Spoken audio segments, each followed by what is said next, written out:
Hawak na ng PNP ang dalawang kapatid ni Dondon Patidongan alias Totoy. Sinasabing sila ang missing links sa pag-usad ng kaso ng mga nawawalang sabungero. Nasa frontline ng balitang yan, si Brian Castillo. Unang lumantad ang whistleblower na si Julie Dondon Patidongan alias Totoy. Ngayon, naaresto naman abroad ang kanyang mga kapatid na sina Ella Kim at Jose Patidongan. Hawak na sila ngayon ng PNP. Naniniwala tayo, ito yung mga missing link doon sa mga kaso ng missing sabungero.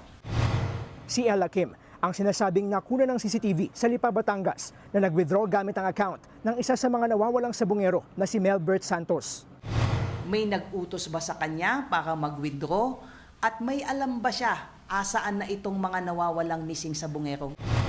Si Jose naman umano ang nakunan sa isang cellphone video na ini-escortan ang isa sa mga nawawalang sabungero. Nahuli ang magkapatid sa hindi tinukoy na bansa sa Southeast Asia. July 22 pa sila dumating sa Pilipinas. May warrant of arrest sa kasong robbery si Jose, habang si Ella Kim naman ay hinuli dahil sa paggamit ng peking pangalan sa kanyang passport.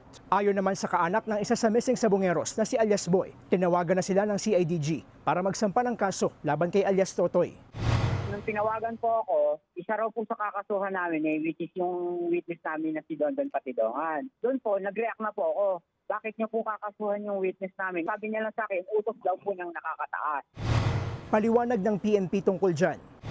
The only way para po sila maging witness at ma-discharge as state witness, kailangan po silang sampahan po ng kaso.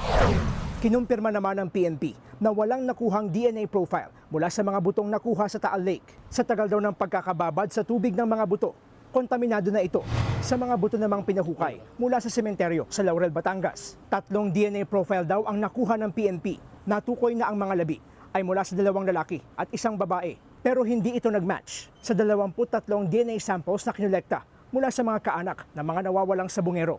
Nagbabalita mula sa frontline, Brian Castillo, News 5. Mga kapatid, Cheryl Cosing po. Maging maalam at may pakialam sa mga napapanahong issue at headlines. Mag-follow at mag-subscribe na sa social media pages ng News 5.